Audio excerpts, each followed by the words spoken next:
Ever feel overwhelmed by endless notifications, apps, and digital clutter? You're not alone.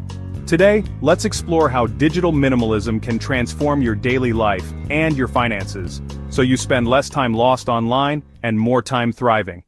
Digital minimalism means intentionally choosing only the technology that adds real value to your life. It's about clearing away app overload, unsubscribing from digital noise, and focusing on what truly matters, so you reclaim focus, time, and even money. Start by auditing your digital habits. List out all your social apps, subscriptions, and accounts.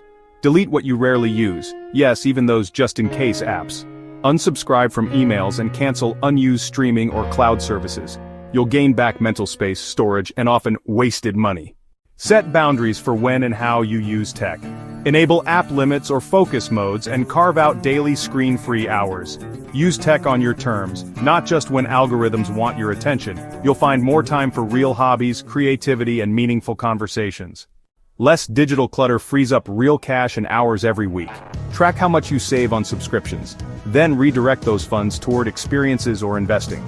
Reinvest your reclaimed time in relationships, learning, side hustles, and self-care. Digital minimalism works for your money too. Review your digital wallet, close old accounts, remove unused cards, and only keep essential payment methods. Activate privacy and tracking protections to keep your finances and your identity secure. As you simplify your digital world, you'll feel less distracted, reduce mindless spending, and have more control over your schedule and money. Digital minimalism creates space for real joy, health, and freedom. Ready to try digital minimalism? Start with just one small digital cleanup today. Like, subscribe, and comment your #1digital distraction. It's time to thrive, not just survive.